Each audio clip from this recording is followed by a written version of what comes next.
Me surpreende, Senhor, achar-se tão pequeno em um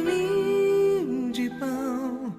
que minha boca pode triturar e poder sentir dentro de mim um amigo de verdade. Me surpreende, Senhor, que sendo tu maior possas aí estar, demonstrando o quanto humilde és, demonstrando como és capaz de amar. Me alegra, Senhor,